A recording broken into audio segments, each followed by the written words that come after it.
Hello, everyone, and welcome to today's edition of the Royals Rundown Podcast. Thank you so much for tuning in. This show, as always, is brought to you by your local Jac Caglianone blog, RoyalsReview.com, your one-stop shop for all things Kansas City Royals. Whether you need to know about Jac Caglianone, or want to chat with other rabid Royals fans about Jac Caglianone, you can find it at RoyalsReview.com. I am Jacob Milham, and joined today by the illustrious Jeremy Greco. Jeremy, happy daylight savings time. Listen, Jacob, the big thing you need to know is Bobby Witt Jr. is so last year. You gotta jump on the Jack wagon. Toot toot. What sound does a Jack wagon make? I'm gonna go toot toot. Woo woo. I will just inlay like the crack of his bat with his spring training home runs. Gives you chills every single time. We're not going to talk about Jac Caglianone the entire podcast. All right, I know we're not. No, so we're not, Jeremy. At some point in the middle of this podcast, I guess so. I don't know. I'm seeing the cardboard cutouts in your background already and things like. I'm kidding, folks. He's not obsessed.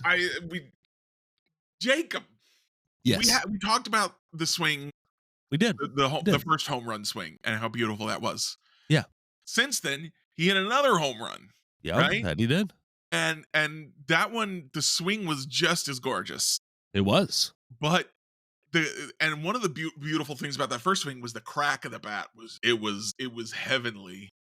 It was the secret chord that David played. It was the crack of that bat. Okay, I like it. Hallelujah. But then the second one, Jacob, did not have a pretty sound. It did not. He barely got that ball. That ball, at most, should have been a blooper into right field. Over the fence. Way over the fence. I don't care if it's in Arizona. I don't care if it's spring training. Still went over the fence. Jac Caglianone, did I already predict he's going to play for the Royals in 2025? You did. You put your stamp on that. I maintain Jac Caglianone is playing for the Kansas City Royals in 2025. Maybe even soon.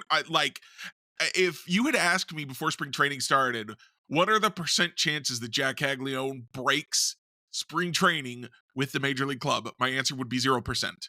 My answer now, 1%. Hey, that's a positive trend. Of infinite percentage. It is. It's still not. It's not going to happen. No, it's not. It could.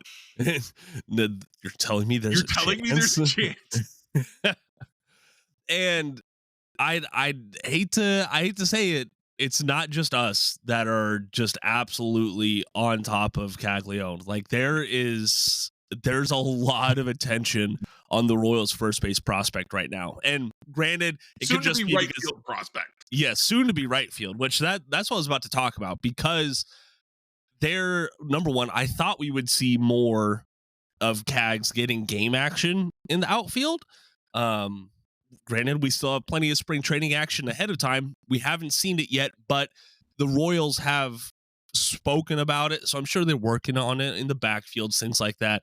Passan talked about it. I mean, Caglianone was one of his 10 players that scouts are buzzing about, not media members, not fans. Scouts are talking about right now. And he was up front. He said Caglianone will get outfield reps this year and could find himself playing in a corner, accelerating the timeline for his big league debut to perhaps as soon as this summer. Yeah. So I saw that and it got me thinking, Jeremy, because I want to hear what if I'm off base here. I think that even if Caglianone was a below average defender in right field, let's say he's worth like -6 outs above average, well below average. What would that even look like? The Royals have never had a below average away. They had 2 of them last year.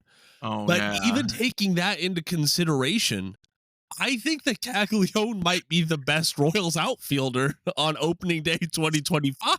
As you were saying, Royals Review is kind of a Jac Caglianone centric blog right now. Yeah.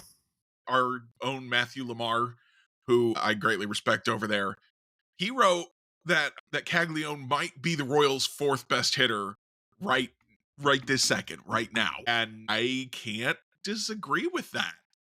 Mm-hmm. He might now that's not to say that I want Jac Caglione to break spring with the club.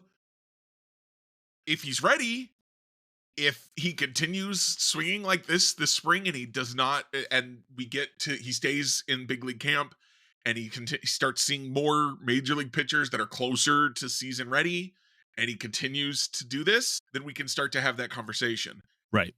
I do not want to screw up his development just because he's a better hitter than Hunter Renfroe or MJ Melendez right now. Exactly. So Exactly. I agree. we can make it to July on Mm-hmm. what we've got. Yep. And I'm sorry, we just got a Slack message. I don't know if you saw that. Oh boy. Let me see this. Apparently, there's a lot of commentary going on about Jac Caglione's pants size in the second home run. I know when I posted it on Twitter, someone said he needs bigger pants, and someone else replied, "Does he?" And then apparently, we just saw a Slack message that one of our fellow writers, Kevin Ruprecht, showed his wife the video, and she said his pants are too big. Have you seen that second home run? Love for Jac Caglione. Can you imagine if Jack was playing with last year's transparent pants? Oh gosh, what we'd be doing right now. Oh goodness, yes, we would be on Caglione. What was I watch, talking apparently. about before we started talking about Jack's pants? Derailed already. Apparently, now another one. Max was talking to a friend who's been at spring training. Apparently, Jac Caglione has been certified as a snack. So, well then, is apparently he's a good hit with he's a hitter who hits the baseball and also hits with the people who appreciate the male form. He's a big guy, 6'5", 250, and all that is muscle. There are worse things than that for sure. There certainly are, Jeremy. Anyway, so don't want Jac Caglione to start the season with the big league team just because he's the best hitter. They can make it till he's really ready. Make sure he's really ready, but also there's no need to hold him back. He is showing us some really nice stuff, and I'm excited to see what else we get from him. I remember the old school of thought in the Royals organization was that, the Royals prospects, they had to have X amount of plate appearances at each level before they promoted to the next level. Matthew made the point that if Caglione is doing good enough at AA, he should be in line for just skipping AAA entirely. Absolutely. He's already shown that he can have success against major league pitching in spring training right now. And if he's still just obliterating the competition in Northwest Arkansas, there's no reason to send him up to Omaha. Just have him go to Kaufman, meet up with the team.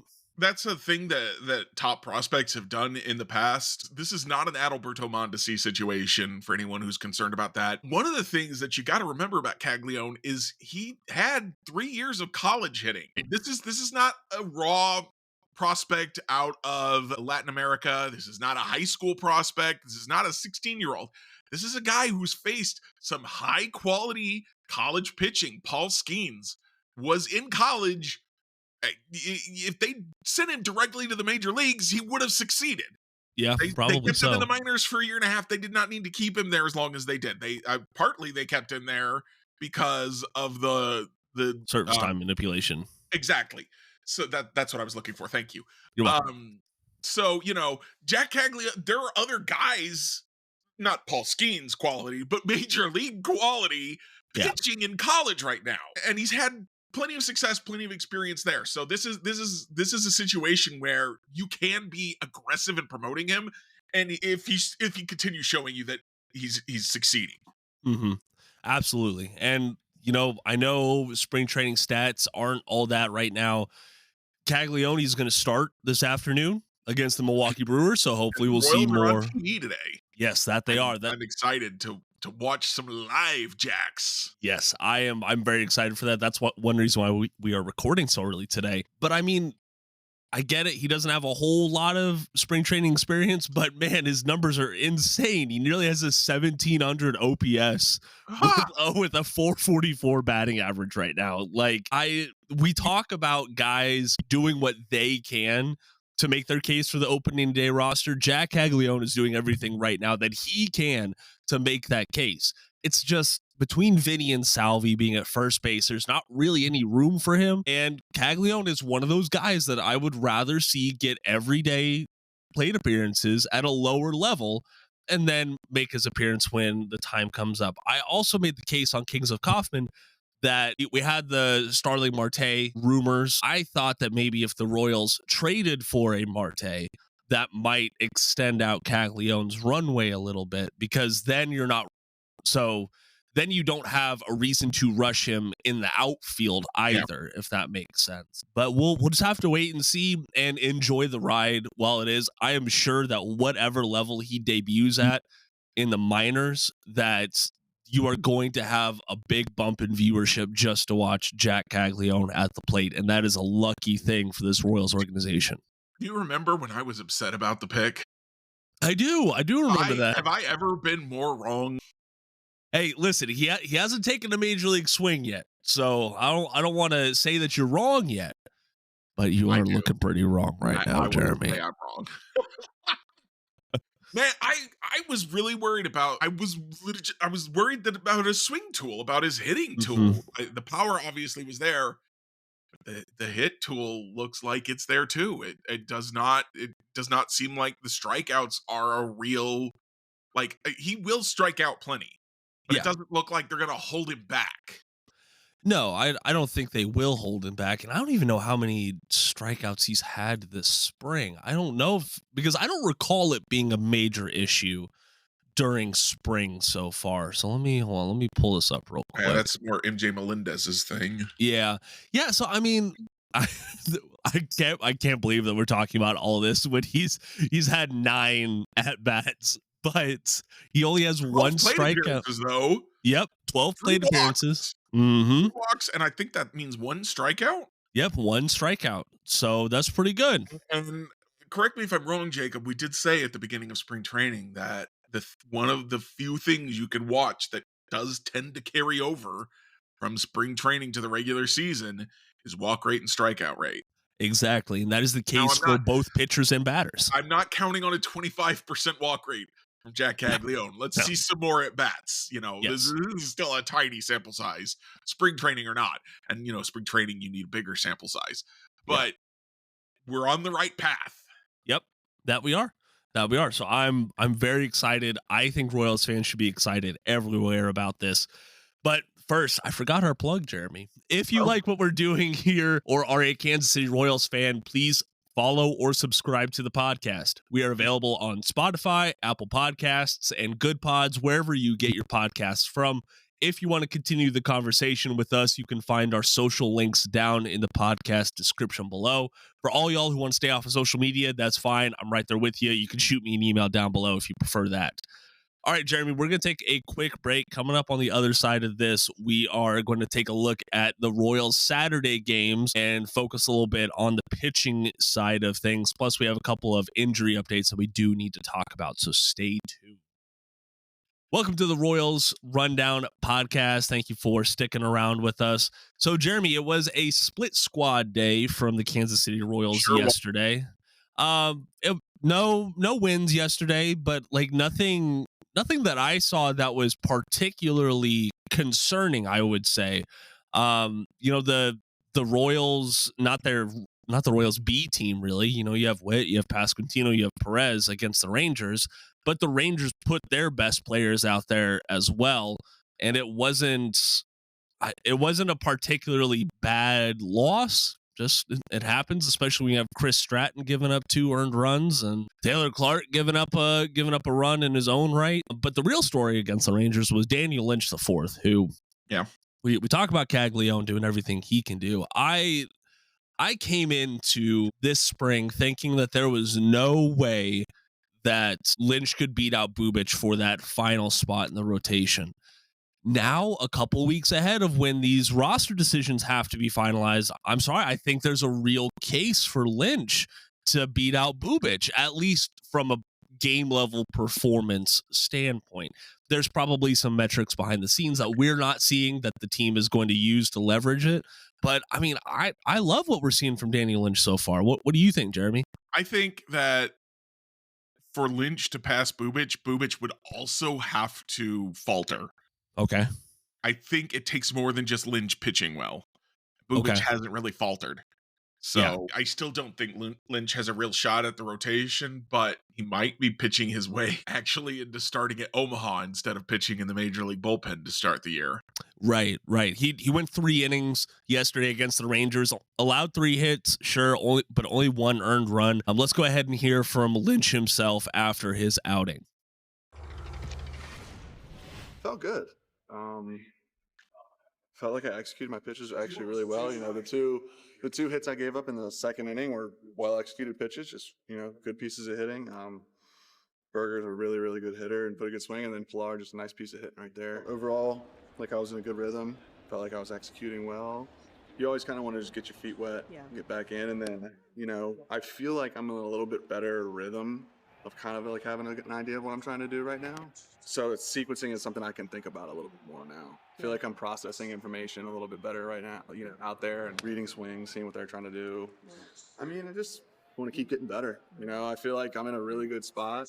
I feel like I came in with a goal of throwing the ball really well, and I feel like I've maybe even exceeded the expectations that I set for myself, but there's still room for improvement. And, you know, I want to just keep getting better and get ready for the season. You know, I'm not spending a lot of time worried about that, to be honest with you. Yeah, so listen, it sounds like he's not worried about the opening day roster where he starts off the season at. I don't think Royals fans should be either. I get it. There's kind of this trend around Major League Baseball where teams are starting to look at these 6-man rotations. The Royals have been. We talked to Annie Rogers about that a few months back. She was pretty adamant that the Royals aren't going to take that, but I like what Lynch is showing us. If he's the next man up, it takes some pressure off of Marsh, who is still dealing with that injury. Takes some pressure off of Noah Cameron, who has not been perfect this spring training and is still a prospect in his own right. So I'm really liking what we're seeing from him. I gotta tell you, this really opens up some opportunities, I think, for the Royals also, as now they almost have, I cannot remember the phrase now. A gluttony of starting pitching talent. Something of riches is the phrase I'm looking for, but I'm blanking on it. Gotcha. Anyway, yeah, they have a lot of starting pitchers right now. We'll just move on instead of wasting a lot of dead air. They have a lot of starting pitchers, guys who look like they could be starters right now, and there are other teams that are suffering injuries to the rotation. The Yankees, Luis Heel out for 3 months. Garrett Cole is getting examined for an elbow injury. The Orioles, I believe, had 2 of their starting pitchers go down over the weekend with injuries. The Royals are still looking for an outfielder. Now, the Yankees don't really seem to match up, but I've been kind of I've been the only one banging this drum for, hey, Heston Kjerstad. Yeah. It'd be fun for the Royals if you want to swap him for Marsh or Lynch. I think Royals would do that easily. Again, the Orioles, it feels like they probably don't want to do that, but it would make their fans feel a lot better if they did anything. Yeah, at this point. They didn't spend on a free agent pitcher after losing Corbin Burns. You can get one of those guys still on their, not their pre-arb. Yep. Very cheap acquisition if you're an Orioles fan. Right. And I do think it's something worth watching that let's say a team is pretty in need of starting pitching. I think it would behoove the Royals and that team to make a trade sooner rather than later before the Royals use that option on Daniel Lynch. Because if he's going to start at the major league level for another team, then just keep that option in the back pocket. Yeah. And, Lynch is, I think he's 28, if I recall correctly. He is like, these are going to be his best physical years. And if he's focusing on sequencing and just polishing his arsenal right now, and if that gives him a ceiling of a 4 or 5 guy in the rotation, that's fine. That's not a bad thing. And teams can find value in that. So I would love the Royals to, put Lynch in a package to help address the outfield. I just don't know if they would. He's not a sexy acquisition Right. by any means, but even number 5 starting pitchers are very valuable. Not every team has 5 starting pitchers that they feel comfortable with. And as we've discussed many times throughout the offseason, you usually need more than 5. Usually so. So, hey, I also want us to hear from manager Matt Quatrero about Lynch's outing. And plus, Q is going to pivot at the end of this clip and talk about a new addition to the 40-man roster, reliever Evan Sisk. So listen in. I thought it was really good. That was a tough, it's a good lineup, and they had most of their guys in there. He executed pitches, and then when he got in trouble, he executed to get the double play ball, so kept his composure. A really nice PFP play. There was a lot to like. I mean, he's looked like he did at the end of last year. Very convicted in what he's doing, and he's done everything he could do. I mean, he just has to keep executing. That's what it is with all these guys, right? The guys that are most consistent and able to stack one outing like that on top of another, that's what really good major league pitchers do. The main reason was how effective he was last year. I mean, he handled righties and lefties. He put up great numbers. He made so much progress over the year before. We thought that was an easy add. You got to continue to stack those positive outings. Yeah, so Quatrero, they're talking at the end about Evan Sisk, a lefty reliever that hasn't made his major league debut yet, but is turning a lot of heads. And Annie Rogers had a pretty lengthy piece yesterday about him and a lot of descriptors about Sisk's delivery: nasty, funky, excellent, calling him the total package from Coach Brian Sweeney. A lot of high praise from Sisk, and if you don't recognize the name, that's fine. The Royals got him from the Twins organization in 2023 in that trade for Michael A. Taylor. This is, I don't know, I've been excited about Sisk ever since they added him to the 40-man roster. He's got a pretty deceptive delivery from the left side. He has a pretty expansive pitching arsenal. He's not going to overdo it with velocity, but I think he has the tools to succeed as a lefty coming out of the bullpen. But we just haven't seen him a whole lot this spring because he had an illness. He made one appearance earlier on this spring. Saturday was his return to the mound, and he looked pretty solid. He only allowed one hit across an inning with one strikeout, and I don't know, Jeremy. I wouldn't complain about seeing Evan Sisk in 2025. I don't think he's a favorite to break camp with the Royals right now because that would have him leapfrogging like Angel Zerpa and Sam Long. But Evan Sisk is kind of the third man on that totem pole in my mind. Yeah, I think he's absolutely a guy we're going to see in 2025 at some point. Just like with the starting rotation, you're not going to make it through the whole season with all 8 of your relievers healthy and rested. At some point, you're going to have to bring up some of your minor league guys. And Evan Sisk is absolutely going to be at the top of that list. Top 2 or 3, I would think, up there with the Steven Cruz, maybe one or two other guys. There you go. Good point. Hey, let's go ahead and hear from Sisk himself after his second Cactus League outing this year. It felt good to get out there, and still working on some stuff. Had some big misses with the slider, but just trying to eliminate that. And other than that, felt pretty good. Can you describe just kind of what it was like getting back after the flu? Lost some weight, drained your energy, that sort of thing? Just the energy was down a little bit, and then getting fluids back in, coming to the field every day and throwing the pin was really helpful. So but energy's back, feeling good. So. Yeah, feeling more like yourself when you get out there. For sure. Yeah. When you talk about just those bigger misses with the slider, what can you do to kind of hone that in a little bit? Just reps. Like I said, it's been a week before I faced hitters, and just getting back out there and being able to see hitters in the box helps a lot. So. What do you hope to get out of that in the next couple of weeks when you're fighting for a roster spot, showing what you can do? Just keep working and make the most of my opportunities. So whenever I get them. Do you think about it at all, like the opening day? Of course, but like I said, just make the most of my opportunities, and that's all I can do. So. Yeah, you hear Annie Rogers trying to get that answer from Evan there. Yeah. You just are you thinking about making the roster at all? Well, yeah, I am. I do think about that. Yeah, of course he does. Yeah, it happens. But he knows how baseball goes. Those are the questions you got to ask. Those are the Yep. questions you got to answer. That's what Exactly. All right, Jeremy. So we do have a couple more things to talk about before we get to the athletics shenanigans that is just that entire franchise. I did want to point out, so MLB Pipeline, I call it their brain trust. Sure. For MLB Pipeline, it's Jonathan Mayo, Jim Callis, and Sam Dykstra. Like, if you see something from Pipeline or prospects related, it's usually from those three guys. They put out their farm system rankings, and there's two things I want Royals fans to take away from this. Number one, Royals are still closer to the bottom than the top, but they are trending upward. Okay, they were 29. Yeah, thank you very much for that, Mr. Caglianone. Appreciate that. They were 29th overall in the 2023 preseason rankings. Right now, they're 23rd. Okay, so that's a good bump. Solid jump. It is. It really is. You can, there's a lot of teams that have more volatile like trends. The Royals is steadily going up. It's not spiking, but it's steadily going up. So I still like what they have. And yeah, like you said, that ranking is really helped by having 3 top 100 prospects this year in Caglianone, Carter Jensen, and Blake Mitchell. But there's still some good depth in the pitching pipeline that those three spoke about.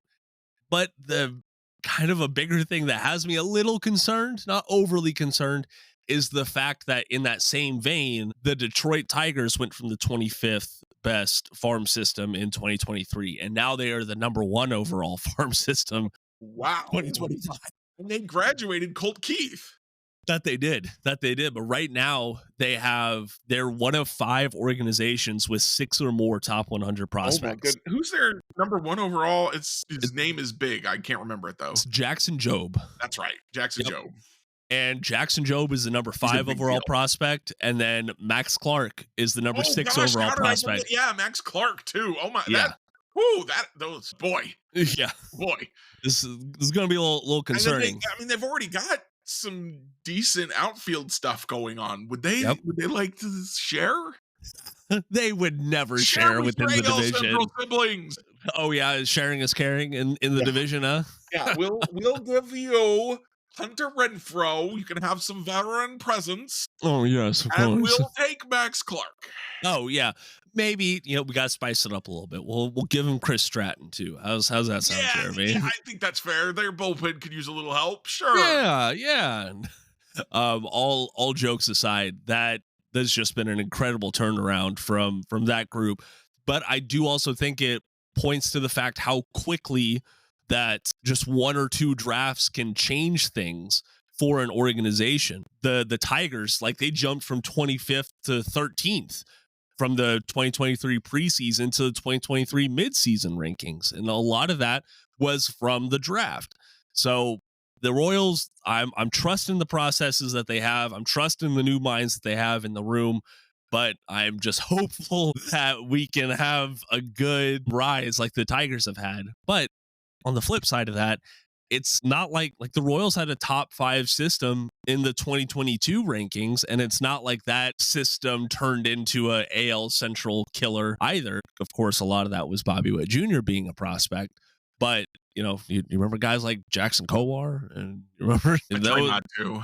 Yeah, we try to forget about those guys. But overall, if you want to go read the full write-up, it's up on MLB.com. It's the farm system rankings. The Baltimore Orioles finally don't have the top system in all of baseball for once. Jeremy, you got to tell me about this athletics stuff, because I am really frustrated and confused about how a franchise that has gone from Philadelphia to Kansas City to Oakland to Sacramento is trying to harken back to their olden days in 1901. Yeah, this is just shenanigans. All the shenanigans. And really, shenanigans have kind of been the Athletics' hallmark, I feel like. I mean, when your team moves that many times, that's something. Obviously, that's over the course of 120 odd years now. Lots of different ownership groups, lots of different people involved in all that. But Chuck Finley was a guy in Kansas City. Sorry, I had to sneeze there. I was wondering what happened. Chuck Finley was a guy, who he did shenanigans even before he moved them out of Kansas City. So, it's just kind of weird stuff. And it's not stopping anytime soon. So we've got two and every time I think about how obnoxious all the Royal Stadium stuff is, I remember the Athletics are a thing. Yeah. And it makes me feel a little bit better. A lot. And so the Athletics, as you mentioned, are hearkening back to their 1901 founding of the franchise, which was 3 cities ago, and still 1 city removed from where they hope to end up, and asking for fans to pay what at least one website is framing as a deposit for season tickets or a priority list for tickets once the team has moved to Las Vegas. It's still not guaranteed they're going to get, the stuff is falling apart for them to move to Las Vegas. Yeah. So they're asking for $1.01 deposit that isn't actually a deposit because it doesn't actually contribute towards what you would actually then spend on the season tickets once those became available. It just gets you on the priority list. And frankly, I doubt you need to be on the priority. I'm pretty sure that the season tickets will be available to you. Don't do it. Don't give them $19. And I think that would be doing so for nothing. Go ahead, Jeremy. Yeah. Sorry. So they're doing that, and they also, despite being in Sacramento and refusing to offer anything to Sacramento, their abbreviation isn't SAC for Sacramento. It's just ATH. Yep. They're just like, we're gonna pretend that we exist outside of geography right now. So special. And it's like, the least you could do is be like, hey, Sacramento's a place to be, at least, or let people know where the heck your team is, because probably a lot of people are confused right now. They're like, I was at an Athletics game. Where are they? So, but and now they've got this these Las Vegas patches. And I was a little bit confused, Jacob, and you mentioned this to me. You said is that their advertisement patch? Is Las Vegas advertising on their? Yeah, it's like it's the Las Vegas Tourism Commission or whatever the heck it is advertising on the Athletics. Like Las Vegas Tourism, go watch us play in Sacramento. I guess I don't even know what to think of it at this point, because I think that a lot of fans out there have just surrendered to the fact that they're going to Las Vegas. It's going to happen. They don't even have the construction started on it. Yeah. I think they just this article from Field of Schemes keeps getting challenged legally and stuff. Exactly. And it's not like Las Vegas right now is thriving economically. It's taken a big hit in the past couple of years. And frankly, I don't know if folks want their tax dollars going to a baseball team. It's not like they've seen a lot of success with their tax dollars going to the Las Vegas Raiders. And why would they do so again with another Oakland franchise? I'm sure. Go ahead. It's almost like sports teams are just constantly blowing smoke up our collective asses about how much the economic benefits of building a stadium for them. Wow. Yeah, maybe. It's weird. Like, someone should talk about that or write about that. Yeah, someone should, Jeremy. I wonder who could do that in this day and age. A few dozen economics and sports writers over the last decade. Yeah. Interesting. And a Royals review blogger or two. Yeah. Well, I would go with a Royals review blogger. I mean, not the two. You get to make your own choices, I suppose. Fair enough. Yeah, and I know that there are plenty of cities in America who have groups or think tanks or commissions solely devoted to bringing an MLB team to their respective city. And power to them. If the public really wants to make that a priority, that is okay. I find that is okay as long as it's put up to a vote. But I think it's going to be really interesting over the next couple of years, because the Tampa Bay Rays are in a funky situation with their stadium right now. Yeah, they're getting in fights with, they had it done. Yeah. And now they're getting in fights over, we want more money and we want money here and we want money there. Mm-hmm. I don't know. Y'all got your money. Just take the money you got. Stop being greedy. You get greedy and people start fighting back. Yep. That's money brings out the worst in us, Jeremy. I guess. All right. Do you have anything else before we get to reviews? I feel like there was one more thing I wanted to talk about. I did want to mention at least that, gosh darn it, my brain turned off for a second there. Ross Stripling, I was very excited for him as Yeah.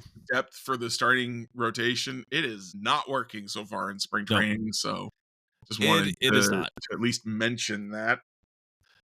He's been getting hit around pretty easily. It's not looking too good. Yeah, and you know, the jack wagon. Jump on the jack wagon, baby. Let's go. As you should. Real quick, do you think here's something we didn't bring up. Okay. David Lesky, we talk about him a lot on this podcast. He's smart. He writes about the Royals. That makes sense. Yeah, so we should be talking about it. Absolutely. He has kind of been in the minority right now that Chris Stratton won't make the opening day roster. I can't say that I would hate that decision.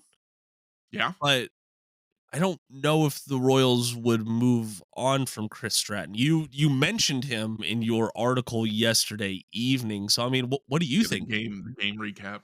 Yeah. Do you think that he'll be there? It's hard. When he was just scoreless outing after scoreless outing, I was like, all right, you keep doing that, we will have a conversation about keeping you. Then he gave up 1 run. Now he's given up 2. And we've talked about, it's really hard to find room in that bullpen for everybody who seems like they deserve a shot. Yeah. Can you afford to keep Chris Stratton? So one of my ideas was if he can just pitch just a little bit better. I don't remember if I mentioned this when we were talking about it last time about Starling Marte. They were looking at Hunter Harvey and Angel Zerpa, and the Royals don't want to go there. And I've been wondering if the Mets might settle for a Chris Stratton as spring training goes along when there's still no takers for Starling Marte and nobody, the Royals won't up their offer any. And the Royals at this point, I don't think should up their offer any. I think if you get him, great, cool. But don't pay more than you should for him. And I think a Chris Stratton for Starling Marte swap might benefit both sides in a bad contract for a bad contract way. Obviously, I would prefer, well, I don't care. Obviously, the Royals would prefer that the Mets pay down a good chunk of Marte's contract. Even while doing that, I don't care. It's not my money. Yeah, so true. Go ahead and swap them 1 for 1 straight up. That's fine with me. But we'll just have to see what happens. I do think there's an opportunity to add an outfielder. That's I also mentioned Heston Kjerstad, the Orioles, etc. earlier. An opportunity to add an outfielder, I think, is still a possibility that's out there as spring training continues. So if you're like, the Royals can't succeed unless they add an outfielder, I think there's still that option. I believe so I as think well. one will arise. Yeah. And I mean, man, it is kind of getting a little too hard to ignore Jonathan Bolin. I think that he's the better righty in the bullpen right now than Chris Stratton. So if the Royals can move on from Stratton one way or another, I would not complain right now. All right, let's go ahead and get on to our reviews today. So I was going to have Honey do a review. Unfortunately, the goddaughter is being a little stubborn about going down for nap time right now. So, nap he is, Honey is dealing with that. Listen, I know I have no trouble when it comes to nap time. My once a quarter nap. I remember small Jeremy being like, naps no. I'm like, you poor fool. You poor fool. I would love to take a nap every single day. I really, really would. So who I guess she was going to review is our travel agent. So we're taking a trip down to Disney World before our friends' annual passes expire. And usually we've just scheduled our own, paid the prices, you keep it moving. This go around, our friend suggested, hey, there's this travel agent that I've linked up with. Let's see how this works. And I was kind of a doubter. Sure. I was like, travel agent sounds like a middleman. Yeah, sounds like a middleman. Sounds with the internet. Yeah, sounds a little antiquated, if you will. So our travel agent, Tippy Anderson, her business is called Travels with Tippy. She has, I know, right? She has, number one, great communication. She has actually reduced the price of the overall trip in many aspects. Has helped smooth things over for, Honey and our friend are both disabled, so there's some ADA stuff that they have to fill out. Tippy's kind of handled that how she can. Overall, it's just taking a burden off of our friend and Honey. So again, travels with Tippy. She's been very, very smart, very communicative, everything that I could have asked for and more from a travel agent.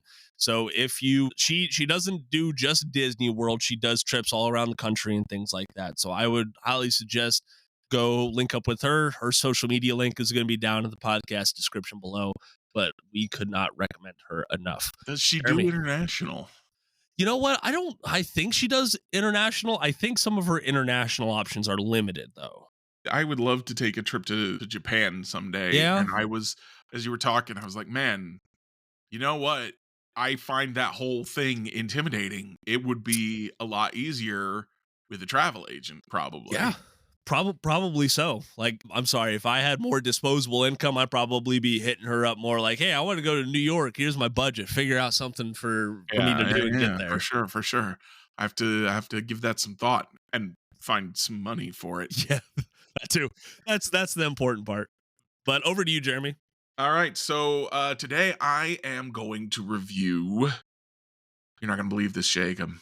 Let's hear it. The Sonic trilogy.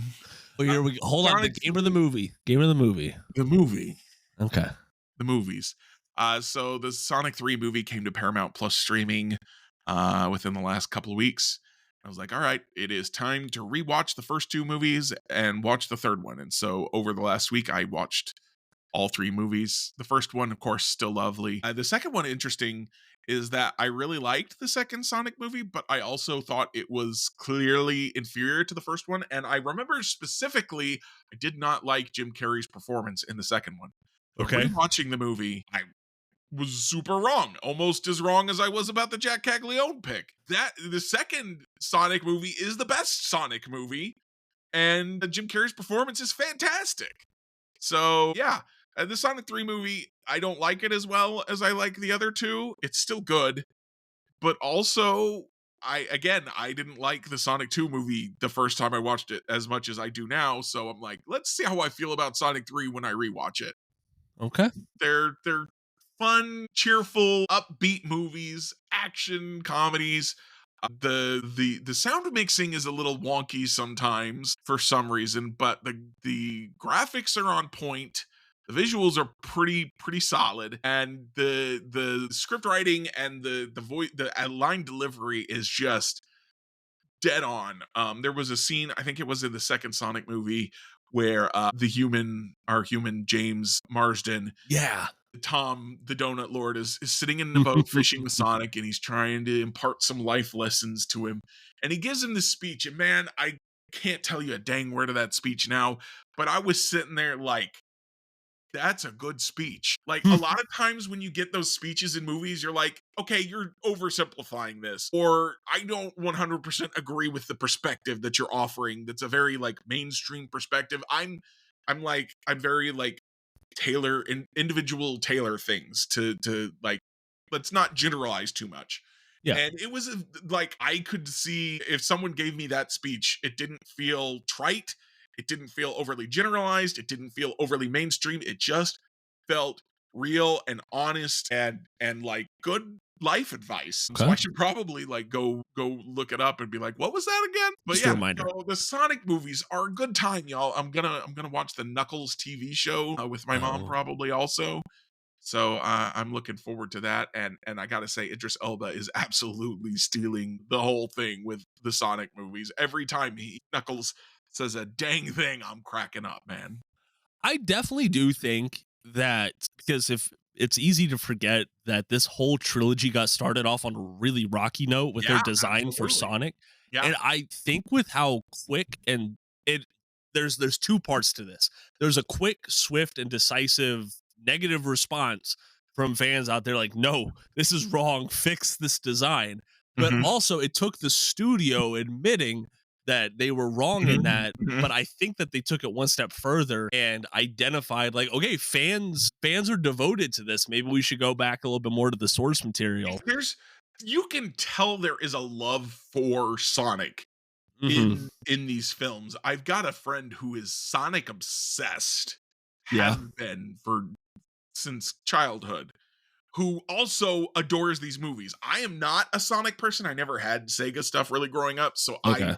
Sonic to me is like I watched a Saturday morning cartoon about Sonic and I played a little on a Game Gear. That's all I know about Sonic. But both I and my Sonic obsessed friend are able to watch these movies and enjoy them.